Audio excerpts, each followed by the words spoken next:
How do you move millions of people around a region originally built for a much smaller population? That's a core question facing everyone in the Greater Toronto Area. Traffic is already gridlocked, transit is jammed. How can people get around if this region adds the millions of people it's expected to over the next few decades? Well, let's consider that with Phil Verster. He is president and CEO of Metrolinx, Ontario's regional agency in charge of transit coordination for the Greater Toronto and Hamilton area. Marcy Birchfield, vice president of the Economic Blueprint Institute at the Toronto Region Board of Trade, and John Lawrence, who is senior editor at Spacing magazine. And we are delighted to welcome everybody back to TVO for this very timely conversation about, well, let's put the numbers up, Sheldon, because I think this probably just tells the whole story right here. Last year, the population of the Greater Toronto Area was just shy of 7 million people. By the end of this decade that we have now entered, it's expected to reach 8.3 million people. And by the year 2046, projections have it at more than 10 million people. And remember, this is all on infrastructure that was essentially built for a population half the size or less. Phil, when you see those numbers, what do you think? I think we have to maintain the rate, the very aggressive rate of investment that we have now. In the past year, we've put $4 billion worth of new transit infrastructure into the ground and commissioned it. This year, I'm aiming to have $4.5 billion of infrastructure in the ground. I've grown the GO services by 35% in the last 2 years. That's 35% more capacity out there. We have the highest growth rate of passengers coming to our railway and to our GO bus services. We must maintain this rate of growth. And yet, when you take the GO train from Union Station to points west or east at rush hour, you're still lucky if you get a seat. That's true, and that is why we have a massive GO expansion program that we're in market for now. And the GO service capability, we today move around 80 million people a year, and we aim to take that to 200 million people in the timeline that you've shown there at the beginning of the program. Wow. Marcy, what pops to mind when you see those numbers? Well, when I see those numbers, the Toronto region has always been growing at a fast rate, comparatively around the North American market. But I think what we're grappling with is the rate of growth is both accelerating and it's also changing. The markets are changing. So people are moving to different places than they chose to move to 20 years ago. The way we built our sort of radial pattern of commuter rail, that serves the downtown, but we have dispersed patterns of employment, and those areas are very difficult to service with the growth rate that we have, and to Phil's point, the lack of infrastructure we've built to keep up with that growth over the past at least 3 decades. And let me put that to John. I guess I should wonder whether or not whether you think we are able to keep pace with the infrastructure that's going to be needed for all that, or whether you are much more hopeless about the possibilities of keeping up with that growth. I'm not hopeless about it, but I think that it requires a greater sense of determination and an understanding of exactly what the implications are of that growth. And if you want to see it, you go to Union Station at rush hour, you go to Yonge and Eglinton at rush hour, or Yonge and Bloor at rush hour, and you see that our infrastructure is essentially at capacity, and that's just within the city of Toronto or these major sort of multi-nodal hubs. So, it just needs to be stepped up, and I think that the Metrolinx investment is great, but it has to be much more so to get to to meet the needs of that kind of population growth. Well, Marcy, Phil talked a moment ago about needing to get continued. You and I both, John, are suffering from the the sore throat of the season. We're going to try and get through this as best we can. If we talk about the kind of growth that's expected, we're talking about way more jobs, we're talking about way more cars, we're talking about the need for way more transit, We've got the need for way more housing, more school. I mean, just make a list, it's all there. That's right. What do you think we have the capacity, talent, et cetera, money, investment, in order to serve all that? Well, I think we definitely need to continue to build out what we've been planning. Our problem is that we haven't landed on a plan for some time, and now we have one, and we need to build that out as quickly as possible. But there's another side of the transportation coin, and that's the land use aspect of it, and really be more deliberate on where we're planning for growth. We've got, as I mentioned, the market has changed in the last 20 years. People want to live in a more urbanized area. That's why you saw, the growth rate of Toronto between 2017 and 2018 grow to 77,000 people. We added in the city of Toronto alone, and that's like plunking Sudbury in the middle of Toronto. That's right. It's a huge number because the jobs are here, because we have a booming economy, and that's a big part of why Toronto's success story is that we have a booming economy and the population growth to match it as well. Do you want to get a little more specific you talked about the $4 billion this year, $4.5 billion next year. What are you specifically doing to try to accommodate all that growth? Everyone is looking at the benefits of not having a Toronto-centric GTHA only, but having flows in opposite directions, exactly as Marcy says. And so first thing we're doing is creating that capacity, which is massive. Now, clearly, investments such as the subways in Toronto, crucially important. Toronto is a global city, and we need to do that. The part that is also really exciting is creating the arteries out into the wider region. We've got a massively exciting program to extend along the Kitchener line all the way to Waterloo and Kitchener. And the pricing proposals that our minister have implemented, where we've reduced base fares on GO, encouraging shorter journeys, we now see many people traveling counter peak out of the city of Toronto in the morning peaks, evening peaks, towards other parts of the GTHA. And I think that growth rate and that trend is going to continue in the years to come. Are the current projects that are on book and planned, in your view, adequate to what's coming down the pike? It's such a great question. Are they adequate themselves? No, they're not. We are catching up with many years of backlog. They are a fantastic start, and I got to be honest with you, it's about as much as what the market can sustain. The infrastructure market worldwide is extremely competitive, and we have a real challenge to attract the right bidders, the right infrastructure, the right knowledge, the right expertise to the region to come and build it. What has to happen is that this great start that we have currently with the 4 subway projects and GO must be maintained in the next 8, 9, 10 years to come. What I do think, though, is with our current rate of investment, that when we get 10 years after this decade, and during this decade, we'll grow obviously significantly, but after this decade, we'll be in a significantly better position. But there's then another decade and a half of investment that must follow. So we can't let our foot off the accelerator. Can't let the foot off the accelerator. Marcy, let me put this to you. This is what's happening sort of at this, if I can put it this way, the central table. You got the province and Metrolinx, its agency, doing all of this work. But Phil also mentioned there's Newmarket, there's Aurora, there's Oshawa, Ajax, Pickering, Hamilton. There are all these other communities around the Greater Toronto Area as well. And I wonder whether you can tell us whether you think they are doing adequate planning as their part of the puzzle in all of what we've been talking about. Well, I mean, I think there's they have responded to the shift in the market. You look at Mississauga, for example. That area was considered a sprawling area in the 70s and 80s, and now you have towers, these Marilyn Monroe towers that are famous, right? People land here, they look at those towers, and they think it's downtown Toronto. But there's aspects of intensification everywhere across the region, and I think we need to accelerate that. We need to really be able to continue to put housing and jobs in the right places that are linked to transit. And I think the other thing that we need to consider is the integration between the network that Metrolinx is building with the GO RER, the regional express rail. That is the high frequency all the way to a GO service on the GO lines. The major projects that they're building as well. We need integration between local transit and our network more generally, because there are certain parts of the region where jobs are concentrating and they're more regionally focused. They're regional attractors, essentially. You think about the airport. There's over 300,000 jobs in that area. There's specialized jobs in different areas of that, but financial services and business services are there.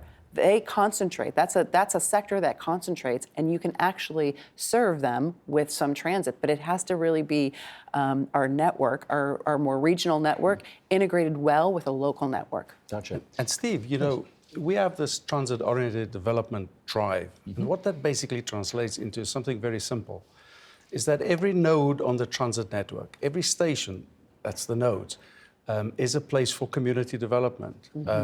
We've got an exciting example at Innisfil, where we're building a whole town and a community around the station. But we have that on our subways, our 4 subway projects, as well as with all of the GO expansion. And we see a generational shift now. We see a younger generation who's not car-bound. I'm proudly a non-car owner, and I travel with public transit everywhere, and I sometimes lease a car. But the younger generation are adamant that they don't need a car, and I think that shift is all part of the solution for the future. John, you are here in part because you're our BS detector. And as you listen to this conversation, I wonder what you think, like what's the stuff you think about saying, I don't think that's going to work, or I'm not sure they've thought this through all that well, or, you know what I'm saying? Well, I mean, my basic point is that that the Greater Golden Horseshoe is a very rich area. There's like a tremendous amount of economic activity here, and the amount we spend on this kind of infrastructure is woefully inadequate. And if you go to other, you know, metropolitan areas in, you know, parts of Europe or the Far East, you see much more developed transit infrastructure in smaller cities. And But Phil just said, even if you wanted to double the subway production, there's not enough capacity to actually get it done. well, I mean, that's a mechanical issue, but I mean, other cities are building a lot of transit as well, right? So they're also working in a global environment for global finance and so on. So, you know, so we do stuff like we protect parking lots around GO stations. We still do that. We still sort of require all sorts of parking requirements in, you know, condominiums that are going up, you know, within steps of this studio. So we still have the needs of vehicles very much embedded in our public policy environment. And, you know, I haven't yet seen anybody seriously talk about, you know, the things that politicians are afraid of dealing with, which is, you know, more tolls, you know, congestion charges, the sorts of financial incentives to not use the car. You know, the current government at Queen's Park, you know, made a whole big deal about the gas tax. So, you know, if you really want to achieve the shift, you have to build the infrastructure, you have to concentrate the development around the transit nodes, and you have to give people carrots and sticks about car use. I hasten to add, it was the previous Liberal government that refused to put tolls on 2 of the highways around this city to raise money. No, exactly so can't true. be blaming right? the guys currently at Queen's Park. No, everybody shies away from it. Right. Okay. Let me read this from the Globe and Mail. This is an editorial from earlier this month with the following headline: Canada's cities are about to add millions of new residents. They can't all drive to work. By 2046, there will be an extra 4.6 million residents, more than the population of Alberta, soon to be making their homes roughly within 100 kilometers of the corner of King and Bay Streets. Try to imagine millions of new commuters all trying to drive to work on the GTA's already gridlocked highways. It can't be done. Is that true? It is true. And so let's look at it like this.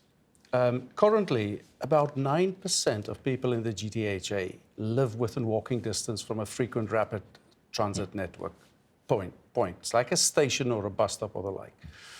Following through with our plans, which this government has given a huge boost to, in 20 years, 2 decades from now, 2041, 38% of people will be within walking distance. That's 400 yards for a LRT or a BRT and 800 yards for a GO station. And close to public transit. That is what we're building for now. That is what the capacity is going into the system for now. And I think that is where we need to be. I pick up on the earlier point John makes, and very often people say to me, but why aren't we like Europe? Well, I worked for many years, for 20 years in the UK industry. They continuously, in the UK, we continuously invested in infrastructure, continuously to grow it. And even then, we were falling behind. And I think that's the point. People must not try to think we're going to win it all in one decade. It's going to require 2 or 3 decades to make sure we keep the momentum. And I think we've started just at the right time. Too late by many years, but at the right time to still make a big impact in the future. Well, sorry, go ahead, John. Just to pick up on this point, I mean, the timing is very important here, and we haven't talked about climate change. So let's talk about climate change, because, you know, the IPCC put out this report a couple of, you know, it was like half a year ago, saying we have a decade to really begin to, you know, to reverse this climate change. And so it's really incumbent upon cities and regions to kind of figure this out and not treat it as a business as usual thing. So, you know, we have like a steady growth in transit infrastructure and, you know, in you know, making the kind of investments that you've described. But at a public policy level, at the level of, you know, political decision making, I mean, I think that we need to step it up quite considerably, because, you know, I mean, you need only look at the news to see what's going on in the world. And, you know, adding, you know, millions of more people and millions of more cars is going to just, you know, pump out a lot more emissions. And we need to change that equation. All right, having said that, Marcy, let me put this to you. You can live in Toronto without a car. Absolutely. You can. You know, if you play hockey, you might want to rent a car, or you might want to get a, you know, Uber or something like that on a short-term basis, but you certainly don't have to own a car to live in this city. How about Hamilton? How about Barrie? How about Ajax? How about other communities outside the city? Can you live a decent life without having a car? I think it's much more difficult. Absolutely, it's much more difficult. I mean, part of our issue is that jobs aren't spread equally across the region. You know, in places to the east of the city, you might have, you know, more opportunities for kind of population-related jobs in retail and such. But there are areas in our region where that, you know, we talk about this large portfolio of projects that we're building, and, you know, we are being aggressive in terms of our timeline because we're trying to catch up. But we need to think about interim solutions, right? And I think that interim sort of smart mobility solutions. You know, smart mobility is sort of a new area whereby you look at mobility as a service, and that isn't just your, you know, local operators. We can think about more innovative solutions as well. Part of doing that well, though, is understanding where people go to work. Where do people live? Where do they go to work? And where's the concentrations of jobs? And do these concentrations of jobs serve a more local market or more regional market? And then plan accordingly to that. And that's what we're not doing. John talked a little bit about we need to be more deliberate. And we do need to be more deliberate in our planning and think regionally, because populations don't always that live in one area don't always work in those areas, and we need to realize that not all jobs are spread evenly across the region. They concentrate in certain areas. In certain areas they're more concentrated, in other areas they're less concentrated. Well, and we've seen, John, the attempts to get car sharing up and rolling in the capital city here have been met with mixed results. What do you think it'll take to get something like that to actually stick? So I'm more interested in bus rapid transit, to be honest. And so the TTC has proposed like 4 major corridors in sort of suburban arterials. And I mean, this is a low capital cost solution. Yes. It makes better use of this public spaces that we call streets and arterial roads. And you know, there are lots of places in the world where BRTs are like a really viable way of moving lots of people, you know, from home to work, and you know, through urban regions quickly. Shouldn't they be battery powered? Battery-powered electric vehicles, but the key thing, right? The key thing is that they should be allowed to operate in their own right of way. And so we see that some, you know, in York Region, they've made that investment. In the city of Mississauga, they've made that investment, and there could be a lot more of that. And then you get to this type of modality where you can move east and west and not necessarily go through the right of way to run in its own right of way is crucial to make a BRT successful, because that's where the time differential in the service end-to-end works. Transit is all about journey time, and the dedicated right-of-way is a key to success to the BRT, and BRTs are significantly more affordable. than LRTs. And what we are seeing already now as a trend in our Go bus service is flows of people that are less oriented towards large buses and more oriented towards smaller groups of people traveling more frequently. So it sets us up for a way of thinking about what bus services look like in the future that's more in the space of autonomous vehicles around right-of-ways that are dedicated. You're going to be so happy you came to this studio tonight when I ask you this next question. Right. Here it comes. You ready? We've been talking about the need to keep the foot on the accelerator to make sure we don't let up in the building of public transit, not only this decade, but the one after and the one after. And in the city of Hamilton, the provincial government just canceled the LRT that has seen tens of millions of dollars of investment go into it already. And the mayor is furious. I have to say, in fairness, a lot of citizens are not furious. A lot of citizens thought it should never have gone ahead in the first place. In your view, was it a smart idea to cancel the LRT in Hamilton? When you look at schemes such as the Hamilton LRT, where we are today, it is all about cost. It's all about the right solution at the right time and at the right price. We have a wide range of transit solutions that increase connectivity to Hamilton. There's a significant expansion of the GO services to Hamilton that is in process. Bus and train. Bus and train, yeah. So I would say that the discussion we've just had on BRTs is quite appropriate to what can be achieved in Hamilton. Clearly, where we invest money is a policy decision. I'm not talking about policy decisions. For me, what's really important is that we come up with a solution now, and there's a task force working on this that supports what's required in Hamilton. Marcy, was it a good idea to cancel the LRT in Hamilton?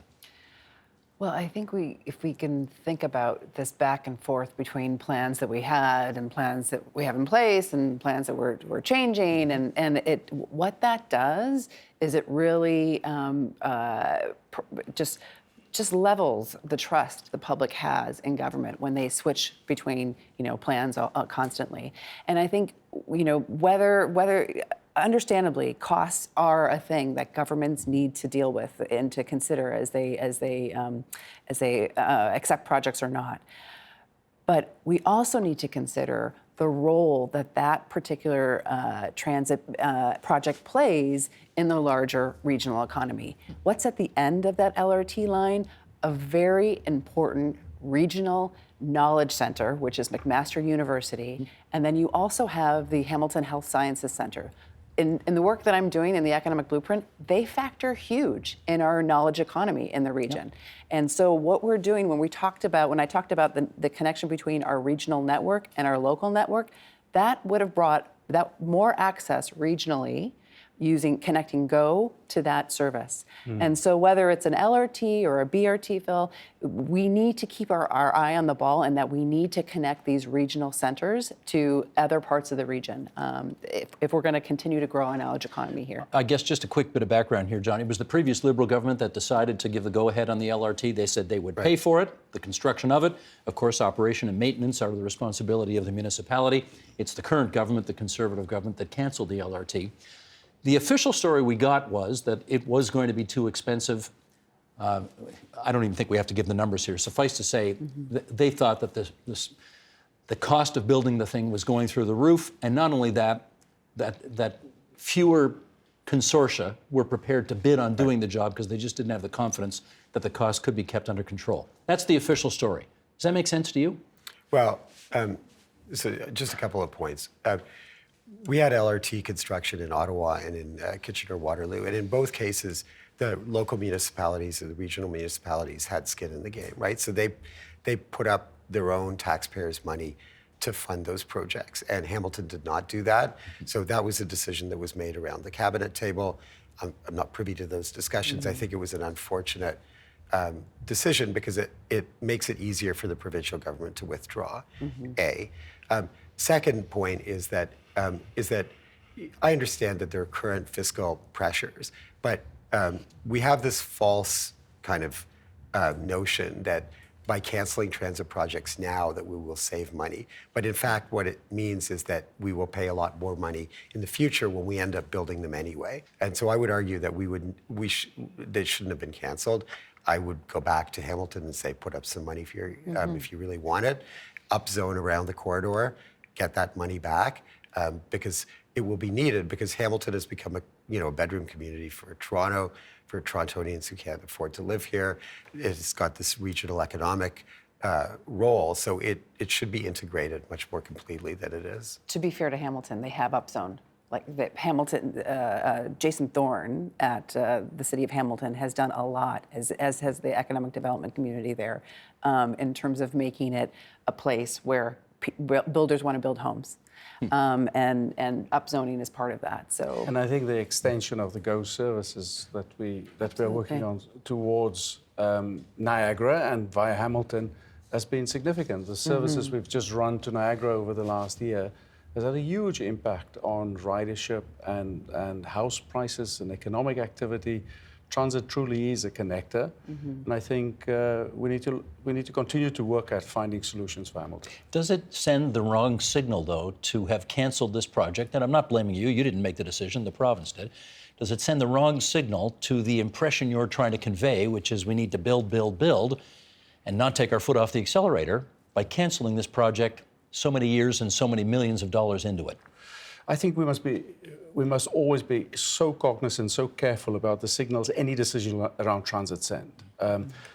We've been going out to our supplier market to talk to them and say, this is not a signal that we are not committed to transit investment and that suppliers need to relax and be comfortable with the fact that we've got a directional strategy, which is really important. But to reflect justly towards Queen's Park and the government's decision would be the fact that there's a policy decision to be made project by project level on affordability. And that is just the way of the world. In 2007, Metrolinx put forward a Move 2020 plan, which laid out sort of a whole kind of generation of investment, and it included the Hamilton LRT. And so as of 2020, we canceled that part of it. So there isn't really a strategy. I mean, this is not Metrolinx, this is the province. So the province is constantly changing its mind about things, changing its priorities. And that's really the problem, right? Is that if you want to build transit, stick to building transit. And so what GO has done in the last 20 years has been fantastic, because GO is continually invested in expanding the corridors, expanding the service, and that's a great model to follow. But the rest of it, not so great. In our last few minutes here, let's put this on the table. If we want to get to a population of 10 million people by the year 2046, that gives us 26 years, which isn't actually all that much time in your business, gives us 26 years to get ready for a population that's going to be just, I was about to say exponentially bigger. It's not exponentially bigger, but it's way bigger. What do we need to do right now to get ready for 2046 and a population of 10 million people? So I'm going to go by the data side of things. That's where I come from, and I think that we need to understand how our economy is changing, what that means in terms of where jobs are concentrating, where jobs are locating, because that is the key to moving people in this region, moving them to and from their jobs in an effective kind of way. We need to think about our logistics, the movement of our goods, because we haven't talked about that. We've only talked about the transit side of things. Coming up with a plan for moving goods through this region. Does that mean more highways? No, it maybe means planning more smartly, using a more multimodal approach to that as well. Looking at how we accommodate logistics on these corridors that we're also running people on as well. So coming up with a data-driven approach to how we plan this region on a regional basis in the next 25 years. John? Well, I think that I like the move that Mayor Tory made in the last couple of months about saying to City of Toronto taxpayers, we're going to have a growth tax, and we're going to use that tax to build infrastructure that we need. And he's talking about transit and housing. And maybe we should be doing that at the provincial level as well. And just communicating to taxpayers, who have to sort of understand and justify in their own minds what they're paying for, that this is what that money is going to be used for, and then just not, just let that money flow and make sure that that people could see the results of it. Okay, you've got the Ontario line in the throes of construction right now, this new subway line in Toronto. You've got LRTs going up all over the place. What's the next generation of thing you're watching for? So we have a very strong view that the existing network that we're expanding needs to be linked, and Marcy talked about the radial nature of transit systems, but needs to be linked east-west with more frequent rapid transit in the form of BRTs, and we need to continue to invest in this cycle of putting LRTs in place, subways in place, and expand the GO service. This year alone, on the subways, we'll be taking 2 of the subway projects into tunneling contracts, which we'd like to have concluded and awarded. Which ones? And that'll be the Scarborough Subway Extension and Eglinton West. Okay. And we're working on the development work on the Ontario line to bring the Ontario line to the same stage of procurement. But we had more design work to do on the Ontario line. We're moving at breakneck speed compared to what transit decision-making normally works at. This rate, we have to stay the course. All of us in the region have to stay the course. It's not always going to be perfect. It's going to be very challenging. The construction market's very litigious. We'll have to change attitudes and focus on delivery. There's a lot to do in the next 2 decades. How much of that next 2 decades do you want to be around for to see it through? As much as they'll allow me to be. Anyways, can we thank Phil Verster, the CEO of Metrolinx, for coming into our studio tonight, helping us out with this. Thank you, Phil. Good to see you again. Marcy Birchfield, the Vice President of the Economic Blueprint Institute. That's her new job at the Toronto Region Board of Trade. And John Lawrence, whose dispatches you can read as the senior editor at Spacing Magazine. It's great to have all of you here at our station at Yonge and Eglinton, one of the big-time developments that you guys are working on, eh? That's right. Crosstown Expressway. That's right. Or what do you call it? The Crosstown? Eglinton Crosstown LRT. That's the official name. Happening 100 yards north of the station. Thanks so much, everybody. Thank you very much, Thank you. Steve. The Agenda with Steve Paikin is brought to you by the Chartered Professional Accountants of Ontario. CPA Ontario is a regulator, an educator, a thought leader, and an advocate. We protect the public. We advance our profession. We guide our CPAs. We are CPA Ontario. And by viewers like you. Thank you.